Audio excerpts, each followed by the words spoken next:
매불쇼 스튜디오가 그야말로 경악에 빠졌습니다. 빼도 박도 못하는 증거 하나가 터지면서 현장이 초토화됐는데요. 무려 2012년부터 준비돼 있던 소름 돋는 실체 지금 바로 공개합니다. 도대체 왜 이렇게까지 따라다녔던 거냐? 그리고 이 녹취는 왜 이거를 갖게 된 거냐? 궁금해요. 이게 이제 궁금할 수 있어. 그거를 답을 좀 해주시면 좋을 것 같습니다. 아니, 사실은 이제 제가 이 사건이 시작된 게 2012년이잖아요. 네. 사실은 그때 제 주된 관심사는 윤석열 씨가 아니었고, 윤석열은 사실은 곁다리 같은 애고, 사실은 이 사건의 핵심이 윤우진이라는 당시 용산 세무서장이 너무나 많은 범죄 의혹이 있었어요. 그러니까 뇌물도 뭐 곳곳에서 받아서 그 뇌물을 검찰 간부, 경찰 간부, 심지어는 언론인들하고 나눠 썼다라는 의혹이 막 번져 있었고, 서울청 광수대에서 수사를 하고 있었고, 서울청 범죄정보과에서 범죄 정보를 수집해서 토스에서 수사가 진행이 되는데 언론들이 아무도 기사를 쓰지 않아요.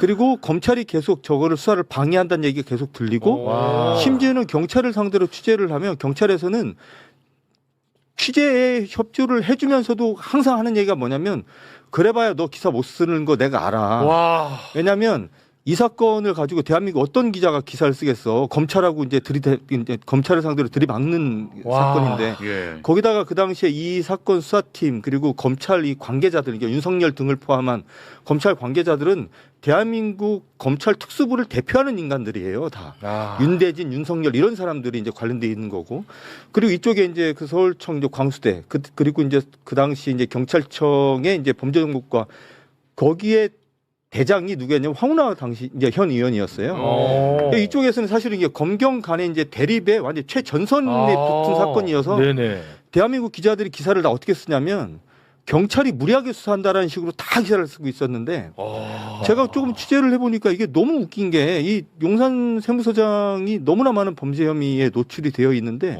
대박이다. 이상한 거예요. 그래서 이걸 취재하겠다. 그렇게 취재를 계속 하다가 보니까 이 윤우진 씨에게 현직 부장검사가 변호사를 소개해줬다라는 얘기를 제가 이제 듣게 됐고, 심지어는 그 과정에서 이제 등장하는 문자 메시지의 실물은 아니지만 이제 제가 이제 취재를 통해서 이제 알게 돼서, 이걸 가지고 사실은 저거 말고 이제 윤우진 씨의 범죄에 대해서 기사를 여러 개 썼고요. 그걸 아무리 써도 아무런 반향이 안 일어나고, 제가 기사를 쓰면 항상 검찰 간부들한테 전화가 와서 왜 이래?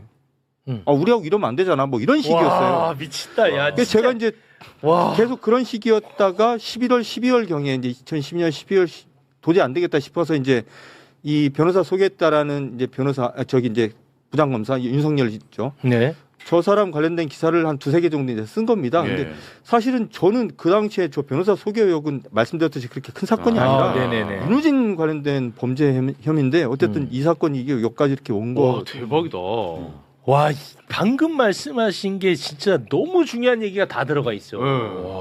내가 얘기했지, 이 사건은 간단한 문제가 아니라고. 검찰, 언론, 검찰, 언론 다 들어가 있잖아. 아니, 그리고 제가 이제 2012년에 이 사건을 본격적으로 취재를 시작한 게 한 7-8월 전인데, 제가 취재를 시작한 지 얼마 안 돼가지고 윤우진 씨가 해외로 도피를 하거든요. 근데 보통 경찰이 수사하고 있는 사건이었고, 당시는 경찰이 수사에 착수를 하면 검찰에 다 보고가 돼요. 그래서 검찰이 수사 지휘권을 행사를 하고 있을 때인데, 그러면 사실은 경찰이 뇌물수수 혐의로 어떤 공무원을 수사를 하고 있는 도중에 그 공무원이 느닷없이 해외로 출국을 하면 검찰이 오히려 눈이 뒤집혀서 저 사건을 뒤져야 되는데, 이 사람이 해외로 출국을 했는데 검찰이 아무것도 안 하고 있었어요. 그게 너무 이상했어요, 저는. 그래서 제가 그때 경찰 관계자들한테, 아니 그럼 검경하고 합동으로라도 이거 붙잡아야 되지 않냐 했더니 검찰이 움직이지 않는다는 거예요. 뭐 계속 그런 식이어서 이거 도저히 안 되겠다 싶었는데, 이제 그 다음에 2013년에 이제 저는 굉장히 충격을 받았는데, 2013년 4월달에 이 사람이 이제 자진해서 들어온 것도 아니고 해외 불법 체류자 신분으로 돌아다니다가 인터폴에 체포가 돼서 들어왔어요. 심지어는 인천공항에 들어올 때 포승줄에 묶여서 이 사람이 들어오거든요. 그래요? 근데 그 다음 날인가 다다음 날인가 제가 경찰에 전화를 해서 윤우진 씨 관련돼서 지금 어떻게 수사가 되고 있냐 물어보니까 풀려났다는 거예요, 아침에. 그게 왜 풀려났냐 그랬더니 검찰에 구속영장을 청구를 해달라고 신청을 했는데 반려가 됐대요. 이유가 뭐냐면 해외에 나갔다라는 이유만으로 도저히 우려가 있다고 보기 힘들다 이랬다는 거예요. 검찰이? 그래서 제가 이게 도대체 무슨 말이지? 하여튼 뭐 그랬던 제가 기억이 나고, 그때 제가 그거를 기사를 못 썼던 게 그때 이거를 계속 기사를 쓰려고 하니까 못 쓰게 하는 분위기였어요. 이게 어쨌든 이 사건 관련돼서는 기사를 쓰는 게 참 쉽지 않았어요. 아니 그럼 우리 기자님은 당시에는 어느 언론사 기자였어요? 동아일보. 동아일보였어요? 예. 하여튼 뭐 쉽지 않은 상황이었고 그래서 제가 그때 이게 도저히 돌파가 안 되는 사건이어서 이게 도대체 어떻게 이런 일이 벌어지나 뭐 하여튼 그 고민하다가 이 사건이 이대로는 안 끝날 것 같다는 생각이 들어서 그때 제가 이제 처음으로 했었던 일이 제 휴대폰에 이 사건 관련돼서 그동안 취재했던 것들 자료들 다 모아서 폴더 하나 만들어서 휴대폰에 심었어요. 그래서 이게 오늘날까지 네. 갖고 있어요. 그래서 제가 이제 휴대폰을 대단하다. 바꿀 때마다 그 폴더를 계속 옮겨다면서 내가 이 사건에 잊지 않겠다고 생각했는데 근데 그랬던 사람이 검찰총장 후보자가 됐어. 그게 생각이 났어? 아니 생각이 난 게 아니라 네. 그 종종 계속 듣고 있었던 거라 저는 윤석열 씨의 그래요? 그 지금 아까도 들었던 26분 녹음 파일은 제가 휴대폰에 항상 갖고 다니는 거니까 심심할 때마다 들었어요. 추억의 플레이리스트처럼 우리가 아이유 듣듯이 김광석 노래 듣듯이 그걸 들어? 노래. 김광석 노래처럼 계속 들은 거야. 야 대단하시다 진짜. 아니 그러니까 제가 어쨌든 뭐 기자 생활하면서 진짜. 도저히 이게 상상할 수 없는 사건이잖아요. 네. 뭐 경찰이 그 뇌물수수 혐의, 그 뇌물수수 혐의도 심지어는 2012년에 뇌물을 줬다는 업자가 경찰에 들어와서 다 실토합니다. 내가 줬다고. 뭐 골프장에 돈을 파킹해 놓는 방식으로 뭐 저기 돈을 줬다. 다 실토합니다. 그러면 수사가 돼야 되잖아요. 네. 아무것도 수사가 안 돼요. 이게 하여튼 희한한 사건이고 그래서 이거는 언젠가는 어쨌든 이 사건은 암장되지는 않을 거다. 이런 정도 사건이 암장될 수는 없다. 그리고 너무나 많은 사람들이 관련이 돼 있어서 그래서 어쨌든 제가 이제 기대는 했었고 사실은 그리고 제가 이 얘기는 사실 뭐 김용진 저희 이제 대표하고만 이런 얘기를 했었는데 사실 저는 윤석열 씨가 검찰총장 후보자 때도 제가 이 기사를 쓸 거라고 상상을 못 했어요.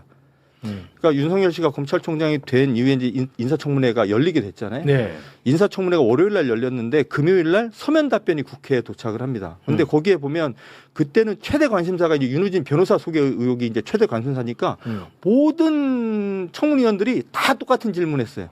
근데 윤석열 씨가 뭐라고 답변할지 저는 그러니까 저하고 분명히 통화를 한 게 있으니까 네. 최소한 변호사 소개 의혹은 인정하고 뭐 부적절했던 것 같다. 이러면 그냥 끝날 문제였거든요. 그때 경찰에서도 이 사건은 뭐 잘 돼봐야 과태료 70만 원 이렇게 얘기했던 사건이에요. 그러니까 변호사 소개한 게 인정이 돼봐야 과태료 70만 원 정도였으니까.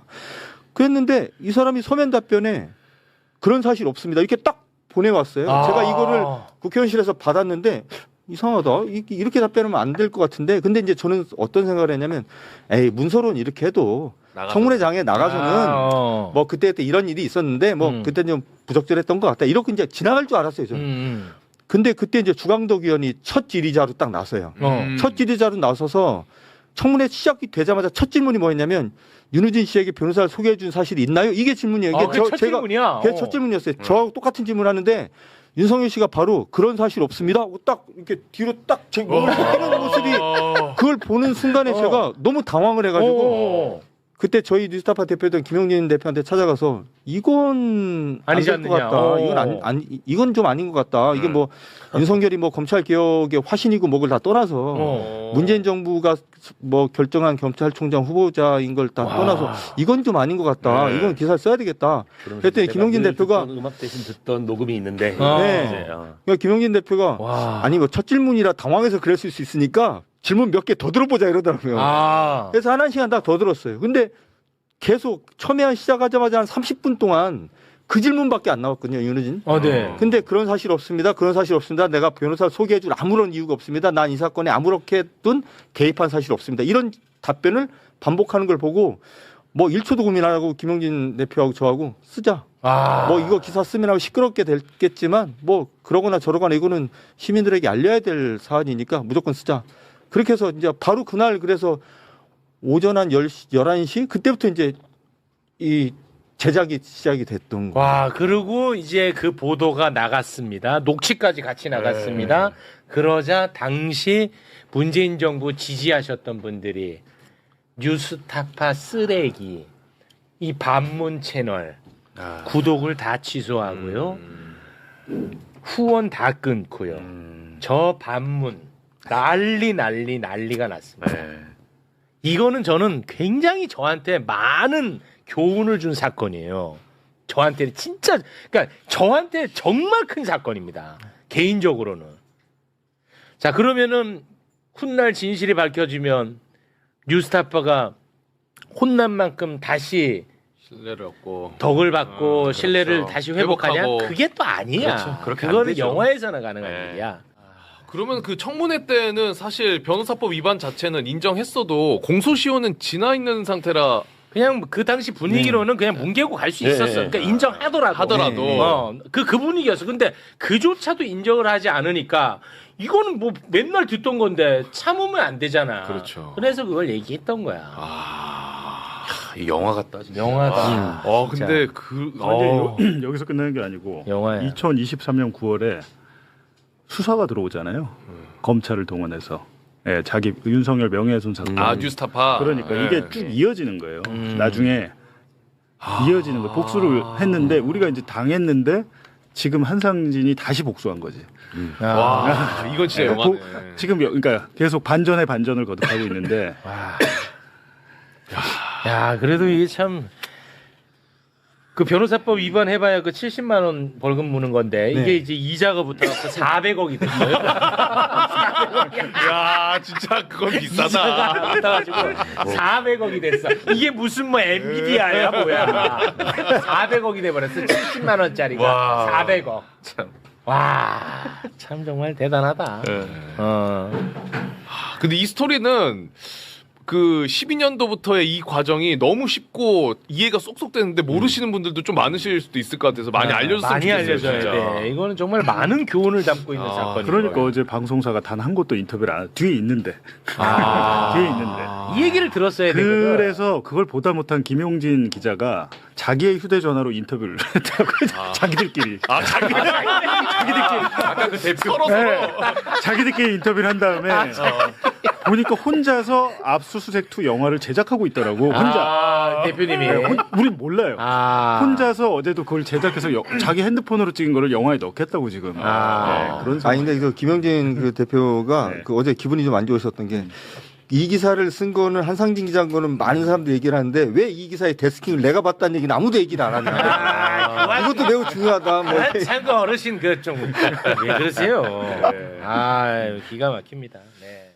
우리 기자님에 대해서 지금 질문하는 분들이 굉장히 많은데 그래서 그 윤우진은 어떻게 됐냐고 많이 물어보네요. 이게 좀 설명이 조금 필요한데 2015년에 윤우진 씨의 뇌물 사건에 대해서 검찰이 무혐의 처분을 해버려요. 그러니까 2013년에 이 사람이 붙잡혀서 들어왔는데 경찰이 추가 수사를 거쳐서 검찰에 송치를 합니다. 제가 단언컨대 저는 검찰의 수사 결과가 담겨있는 의견서를 제가 본 사람이기 때문에 너무 수사를 잘했습니다. 경찰이. 근데 검찰에 이걸 넘겼는데 검찰이 이걸 1년 반 정도 들고 있다가 아무런 이유가 없고 증거가 불충분하다고 그냥 무혐의 처분해서 사건이 이제 암장이 됩니다. 그랬다가 2020년 말에 당시 추미애 법무부 장관이 수사 지휘권을 발동을 하면서 윤석열 씨 본인과 가족 관련된 5개 사건에 대해서는 검찰총장 윤석열은 손을 떼라. 이렇게 수사 지휘권을 발동을 하는데 그 중에 하나가 윤우진 사건이 들어가 있었고 그래서 검찰이 다시 이제 재수사에 들어가는데 또 수사를 한 6개월 정도 안 합니다. 그러다가 6개월 그 수사를 안 하고 이제 있다가 그 2021년 여름쯤에 윤석열 씨가 대선 후보 출마를 선언하기 며칠 전인가?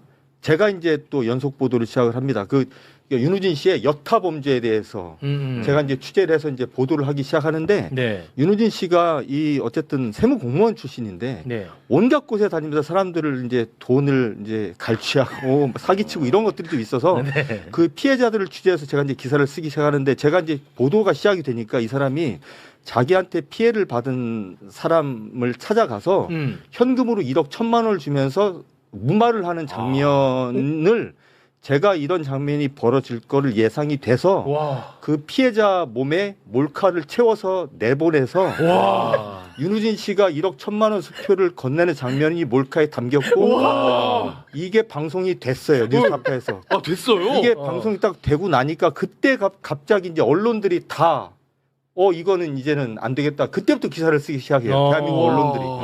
그리고 나서 그 보도가 나오고 다음 주인가 갑자기 검찰에서 발표를 하는데 이 사건은 서울중앙지검 반부패 수사부 특수부에 배당을 해서 수사하게 한다고 그래놓고 한 3, 4개월 만에 수사 결과가 나와서 뇌물 사건 그리고 제가 추가로 취했던 사기, 갈취 사건 이거 두 개를 거의 비슷한 시기에 동시다발적으로 기소를 해서 그리고 구속영장을 청구해서 윤우진 씨가 이제 구속이 돼요. 그래서 지금 이 뇌물 사건, 본류 사건인 뇌물 사건에서는 1심에서 징역 3년이 나와서 지금 항소심이 진행 중이고 제가 이제 추가로 보도했었던 이제 여타 사건, 뭐 사기 사건, 이제 변호사법 위반 사건 이제 정확히 말하면 이 변호사법 위반 사건인데 여기서는 이건 이제 대법원에서 판결이 확정이 돼서 이것도 실형이 나왔습니다. 그래서 지금 윤우진 씨는 아마 지금 항소심 재판 받으러 지금 서울중앙지법에 지금 왔다 갔다 하고 있는 걸로 제가 알고 있고 그 사이에 감옥도 한 1년 갔다 왔고. 지금 현재는 그럼 구속은 안 된 상태고. 올해 2월 달까지 감옥에 있다가 나왔는데 네. 되게 재밌는 게 이제 윤석열 씨 공선법 사건 때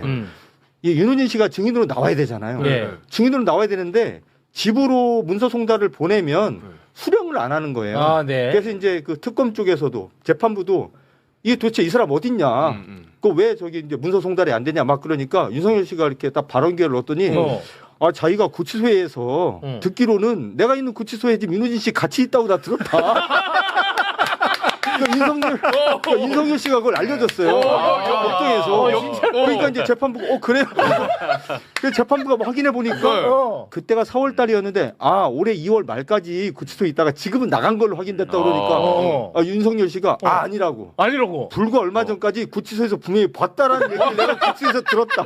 진짜? 뭐야? 그래서 그것 때문에 설왕설래를 했는데 나중에 확인해 보니까 2월 말에 출소한 게 맞고 그게 그래서 맞았고. 지금은 집에 있는데 뭐 집에 없는지 이제 뭐 우편물을 송달을 못 받은 걸로 하여튼 그런 일이 있어서 윤석열 씨가 저 윤우진 씨를 찾는데 굉장히 많은 기여를 좀 도움도 주시고. 야, 그러니까 재미있는 스토리 안에 검찰은 진짜 만약에 한상진 기자의 보도가 없었으면 윤우진은 그냥 아무 죄 없는 사람으로 살아가는 거잖아. 얼마나 받아먹고 떵떵거리면서. 아니 진짜. 근데 추미애 장관이 이제 수사를 했잖아요. 윤우진이 보니까 사건이 두 개잖아요. 지금 하나는 유죄가 확정이 됐는데 검찰 단계에서 수사를 어떻게 했냐고 하면 5억을 받아 챙겼는데 기소할 때 4,500 했어요.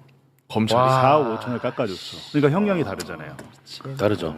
5억 이상이 넘어가야 그러니까. 특정경제 가중처벌법이 적용. 그렇게 한다니까. 이게 검찰은 어떤 정권의 검찰이든 똑같은 거예요. 자기들끼리. 그러니까 그걸 어떻게 견제할지를 그리고 우리가 고민해야 돼. 그 보도 보시면 윤우진 씨가 얘기하는 게 언론인들도 얘기하고 검사들도 얘기하고 그러잖아요. 네. 그럼 그 사실은 그 뇌물을 받아서 같이 그 업자한테 같이 접대받고 한 사람들 다 처벌을 찾아내야 될 거 아니에요? 당연하죠. 안 찾습니다. 이미 이 검찰 개혁. 근데 사실은 제가 이 윤우진 씨의 뇌물 사건, 본류 사건 이제 재판이 딱 시작됐을 때 사실 제 사건이기도 하니까 제가 공판을 들어갔어요. 그래서 두 번째인가 공판 들어갔는데 그때 어떤 내용이 진행이 됐냐면 윤우진 씨가 그렇게 받은 뇌물을 같이 나눠 쓴 언론인들에 대한 얘기가 공판에서 현출이 됐는데 그날 그 법정에 기자가 저밖에 없었어요. 그러니까 제가 이제 손으로 받아 적었는데 이건 제가 아직도 기사를 안 썼고 지금도 들고 있는데 그날 이름이 등장한 기자가 한 11, 2명 정도 됐는데 실명으로? 예, 실명으로. 그래서 이제 심지어는 골프 부킹한 내역이 압수액에서 발견된 게 뭐 현출이 되고 하여튼 엄청 재밌었는데 기자들이 좀 봤으면 좋았겠다 싶었는데 저는 어쨌든 제가 그때 메모를 다 했죠. 네.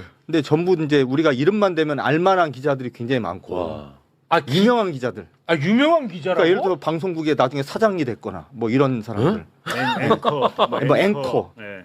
뭐 우리가 이름만 대면 얼굴 보면 아는 앵커, 사장 된 사람 이런 사람들 한 11, 2명 중에 한 8, 9명은 제가 듣는 순간 바로 알겠다. 진짜로? 예. 내일 쓰셔야겠는데요. 네, 이거는 왜안 썼어요? 네. 아니 이거는 사실은 그 재판의 한 대목에서 나온 얘기잖아요. 근데 윤우진 씨가 이 뇌물을 나눠 쓴 사람들이 기자들뿐만 있는 게 아니고 검찰, 경찰 간부들도 수두룩한데 제가 이제 이거를 나중에 뭐 기회가 되면 한번 모아서 쓸 모양이고 제가 그때 이제 한 명은 제가 이름을 공개를 했죠. 전 KBS 사장 고대영. 고대영? 예, 그분은 제가 이름을 제가 공개를 했었죠. 예. 그 사람은 심지어는 나중에 KBS에서 나온 뒤에 사무실을 얻었는데 아마 고대영 씨 사무실 비용을 아마 윤우진 씨가 됐나? 진짜 취재한 다음에 어지럽지마다. 7년 후에 2012년에 녹음 파일 2019년에 까잖아요. 이거 한 4년 후에 하겠죠. 월드컵 시스템. 아니 그리고 재밌는 게 월드컵 시스템. 보세요. 윤석열만 녹음 파일이 있을까? 다른 것도 한상진 그 폴더에 한상진 플레이리스트. 아, 저희가 독한 기자킨에서 예. 다음 지금 유력한 대선 후보군 중에 한 명 것도 있더라고요. 그 한번 까자고 이제 설득을 그렇게 하는데 지금 예. 아, 그것까지 백업 난리 백업 납니다. 진짜 한 열 곳에 해놔야 될 것 같은데. 그렇지. 와 대박이네. 아 그리고 있기 전에 건진 법사를 나는 그 김건희랑 같이 만난 적 없다 이렇게 얘기한 것도 기자들 맞아. 물었을 때 답변한 거잖아요. 예, 그때 영상 한번 보시겠습니다. 뭐 그분이 무속인 맞습니까? 예? 제가 우리 당 관계자한테 그분 소개받아서 인사를 한 적이 있는데 스님으로 저는 알고 있고 법사라고 저는 들었습니다.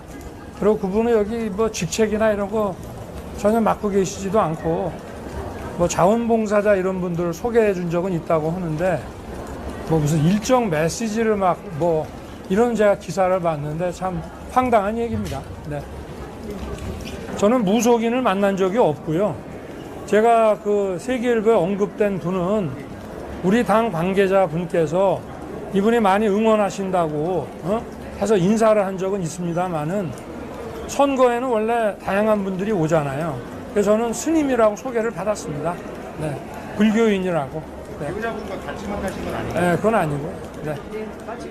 건진법사 전성배 씨가 저 캠프에서 그저 어깨 툭 치는 후보의 등을 예, 이렇게 툭툭 이렇게 치는 그 장면이 영상으로도 나와서 다 기억을 하실 텐데 보니까 이분이 무슨 스님 아니잖아요. 스님 아니고 무슨 뭐 소가죽을 산 채로 맞아요. 소가죽을 벗겼다라는 분 일광조 네, 일광조계종. 사실상 자기들이 만든 사교 같은 건데 저거에 대해서는 건진법사가 증인으로 나왔죠. 그렇죠. 예. 건진법사 증인으로 나왔죠. 건진법사 전선배 씨가 증인으로 나와가지고 윤석열이 거짓말했다고 얘기를 하잖아요. 네. 그러니까 이게 너무 황당한 거예요. 제가 볼 때는 아니 전성배 씨가 나와가지고 2013년부터 알고 지냈다고 김건희랑 수차례 만났다고 증언을 하잖아요. 그러니까 이제 이 사건이 사실은 네. 제가 이제 저는 이제 6번 진행하는 공판을 다 들어갔는데 네.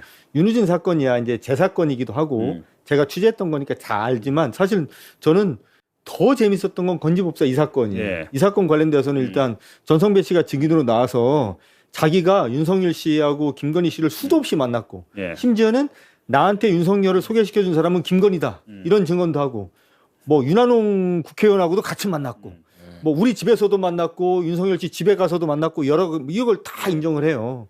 그리고 이제 더 재밌는 거는 사실은 윤석열 씨는 본인이 본인의 지금 뒷다리를 잡는 식인 게 이거 보면 아까도 이제 나오죠. 세계일보에 언급된 그분 본인이 얘기를 하잖아요. 맞아요. 예. 그러니까 세계일보가 그날 당일날 어떤 기사를 쓰냐면 아침에 무속인으로 알려진 전모 씨라는 사람이 예. 그 윤석열 부부하고 가까운 걸로 알려진 이 전모 씨라는 사람이 지금 선대본에서 일하고 있다. 예, 세계일보 기사. 예, 이게 이제 일면 기사에 딱 나와. 예.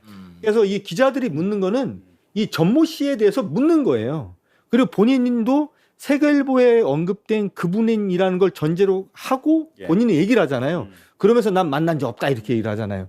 근데 이번에 특검이 수사를 해보니까 2013년에 김건희 씨로부터 처음 소개받은 뒤에 지금까지 수도 없이 만났고 여기서도 만나고 저기서도 만나고 둘이 따로도 만나고 딴 사람들하고도 만나고 그런 게 다 밝혀졌기 때문에 이거는 뭐 빼도 박도 못한다. 심지어는 이게 참 어떻게 보면 이것도 참 아이러니인데 질문 딱 3개입니다. 3개. 기자들이 하는 수많은 질문들 그날 주로 하는 질문은 뭐냐면 안철수 씨 관련된 질문이 대부분인데 아, 안철수가. 네, 예. 안철수하고 단일화 이 질문이 대부분인데 딱 질문 3개 하는데 그 3개 중에 맨 마지막 질문이 뭐냐면 그 배우자분하고 같이 만나신 건 아니고요 라고 물어보는데 거기다 대고 이제 윤석열 씨가 그건 아니고 이렇게 말을 하는데 예. 여기서 이제 딱 이제 덜미가 잡힌 거예요. 그래서 야 이게 저 짧은 문답 하나가 이 대한민국 제1야당의 운명을 바꾸는구나. 제가 그런 근데 생각이 이제 들어요. 오늘 판사 그 판결 들어볼 때는 그런 얘기는 있잖아요. 예를 들면 급박한 상황, TV 토론이나 이런 급박한 네. 상황에서 맞아요. 내가 착각을 해가지고 뭐 이렇게 할 수 있다. 그게 뭐 100원 판례 있는 맞아요, 모양이에요. 맞아요. 예. 아마 이재명 대통령은 TV 토론 뭐 관련해서 맞아요. 그때 그런 게 이제 2심에서 무죄가 나온 적이 있는데 오늘 같은 경우에는 이거는 대놓고 한 거짓말이라고 지금 판사가 판단을 한 거잖아요. 이때 크게 논란이 또 됐으니까. 이재명 대통령 관련된 사건에서 이재명 대통령에게 유리하게 쓰여졌던 판례를 본인들이 지금 가져다가 주장했다가 한마디로 이제 무시당한. 맞아요. 그러니까 이제 재판부가 하는 말이 TV 토론에서 양자 간에 막 공방을 하는 과정에서 예.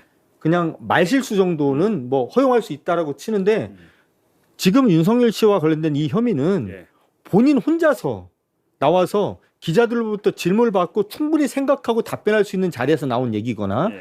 기자들로부터 질문을 받는데 그것도 역시 혼자 답변할 수 있는 예. 상황에서 한 얘기라서 그 판례에서 적용하고 있는 뭐 후보들 간의 논박이나 이 사안하고는 사안 자체가 다르다 해서 이거를 갖다 쓰면 안 된다 이런 논리였었어요. 그러니까 저거는 착각할 수 없는 내용이잖아요. 착각할 수 없다. 네, 2013년에 이미 다 만나고 쭉 여러 차례 만나왔는데 그렇죠. 당 관계자가 소개를 해줘서 스님이라고 알고 있다라는 게 네. 이게 그렇죠. 예, 내가 착각해서 할 수 있는 말은 아니다라고 판사가 적시했기 그러니까 복잡하게 얘기할 거 없고 내가 이미 거의 한 10년 정도 알고 지냈고 여기서도 만나고 저기서도 만나고 여러 명이서도 만나고 해서 잘 아는 사람을 네. 갑자기 새로 소개받을 이유가 뭐가 있냐. 이게 이제 그 당시 이제 재판에서 특검이 했었던 주장이기도 하고 그거를 이번에 재판부가 그대로 인용을 한 겁니다. 이제 국민의힘이 뭐 397억 원 선거 보전금을 토해내야 된다 이런 기사가 오늘 많이 나왔는데요. 정확하게 금액 알려드릴게요. 예. 자료 25번. 397억 5,669만 5천 원. 예. 20대 대통령 선거 때 국민의힘이 선관위로부터 보전받은 선거 비용입니다. 예, 397억. 여기에 이제 그 윤석열의 기탁금 3억 원 기탁금 포함인데 3억 포함해서. 이것도 이제 정당에 지급이 됐기 때문에 국민의힘이 그러면 이 돈을 현금으로 내야 되는데 낼 수 있느냐라고 봤을 때 그 다음 자료 20번 보시면 한나라당이 예전에 차떼기 사과 상자에만 돈 받고 이러다가 불법 대선 자금 후폭풍을 겪었는데 2002년 차떼기 사건 때 불법 대선 자금 823억 원을 토해내야 되는 상황이 왔어요. 그리고 2004년에 여의도 10층 당사를 팝니다. 돈이 없으니까. 그리고 천안연수원은 국고에 헌납을 해요. 그래가지고 당시에 박근혜가 비대위원장으로 들어와가지고 천막 당사를 설치했는데 오늘 댓글 보니까 천막 당사 얘기 많더라고요. 네. 그 천막을 어디다 칠 것이냐라는 얘기가 나오는데 재미있는 것은 국민의힘이 그렇다면 그럼 재정 현황은 어떨까 또 살펴봤습니다. 자료 21번. 국민의힘의 현재 총 자산 1,315억 776만 원. 선관위에 이제 작년 말 기준이고요. 토지가 756억, 건물 160억. 건물 하나 팔아서 될 일이 아니에요 지금. 임차 보증금 273억인데 현금이 115억밖에 없습니다. 그러니까 지금 돈이 엄청나게 모자르잖아요. 그러네요. 네, 팔아야 되는 예. 건데. 예, 그래갖고 자산 대부분이 부동산이라서 여러 개를 팔아야 될 수도 있다. 물론 삼심이 확정되면 그렇고요. 제가 100% 장담하는데 이미 그런 기사가 나오고 있던데 조선일보나 이런 데들은 민주당도 그 공직선거법 이재명 대통령 공직선거법 파기환송 조이대가 파기환송 시켰잖아요. 지난 대선 직전에 그거 유죄 나오면 민주당도 한 430억 뱉어내야 돼. 이 기사가 나올 겁니다 이제. 예, 이 기사가 나올 건데. 별개의 사건이고 그거는 2심에서 무죄가 나왔던 것을 조희대 대법원이 말도 안 되게 처리를 해가지고 법원 노조가 들고 일어났잖아요. 이런 식의 사건 처리는 정치 개입이라고 하는 겁니다. 이제 내일 일간지에서 쓰는 기사를 가지고 수요일 날 우리 치킨쇼에서 다시 다루면 되겠네요. 그러니까요. 뭐 내일 굉장히 다양한 이제 다양한 해석이 나올 것 나오겠죠. 같아요. 네. 그리고 저는 개인적으로 좀 아쉬운 게 397억을 최초로 쓴 기자가 전데 자료 13번 보시면 내가 방금 그 이야기 해주려고 그러니까 아니 스스로 이야기하기 제가 자 보세요. 이때가 조금만 언제입니까? 기다리지. 2024년 11월 22일에 그러니까 개엄 전이죠. 이때 강남 가로수길 예화랑이라는 곳에서 이제 불법 선거사무소를 윤석열이 여기서 TV 토론 준비도 하고 선관위에 그 신고해야 되거든요. 선거사무소 주소는. 근데 여기는 불법 선거사무소였고 아까 건진법사는 양재동의 서희건설에서 또 네트워크 본부 불법 선거사무소를 했었고 이런 것들을 저희가 그때 뉴스타파에서 보도를 했고 이게 안진걸이나 뭐 참여연대 이렇게 시민단체에서 고발을 했었어요. 공직선거법 위반 혐의로. 이때 제가 저 기사를 쓰면서 찾아봤습니다. 선거보증금 얼마 받았지? 397억이더라고요. 저 때 저 기사 때 처음 나왔는데 이것도 사실은 굉장히 빼박 증거인데 특검이 요거는 기소를 안 했어요. 기소를 안 해가지고 근데 다행히도 한상진 기자 건이 어떻게 보면 10여 년간 증거가 많잖아요. 녹음 파일도 있고 그래서 그걸 기소한 게 아닌가라고 생각이 드는데요. 이 건까지 기소했으면 오늘 실형 나왔을 수도 있습니다. 네. 실형. 아니 그리고 이것뿐만이 악질 범죄라서. 네, 그리고 이것뿐만이 아니라 사실은 그 윤우진 사건 그 허위 사실이 공표된 걸로 알려진 그 관훈 토론회 그때 이 도이치모터스 주가 조작 사건 관련돼서도 우리 집사람은 뭐 돈 한 푼 뭐 번 거 없다, 예, 뭐 없다. 오히려 돈을 잃었다, 그래서 뭐 갈라섰다, 뭐 이런 얘기를 하잖아요. 그리고 장모 관련돼서도 뭐 10원 발언도 그때 나오고. 많았어요. 많았는데 근데 그거를 경찰이 수사를 해서 이것도 공직선거법 위반으로 기소를 해야 되는 거 아닌가라는 의견을 검찰로 보내놓으니 검찰에서 이거는 불기소하는 게 맞는 것 같다라는 의견을 줬다라고 해서 최근에 이제 언론 보도가 나와서 좀 시끄럽잖아요, 지금. 그게 문제입니다, 바로. 그러니까 이게 저는 검사들의 그러니까 문제예요, 그게. 장윤기 사건 같은 경우에는 보안수 사건이 있어야 된다. 그 보안수 사건 없었으면 장윤기 사건 같은 거 다 암장됐을 거 아니냐고 그렇게 목소리를 높이는 검찰이 왜 저런 문제에 대해서는 왜 보안수 사건 발동을 안 하는지 난 이해가 안 되고요.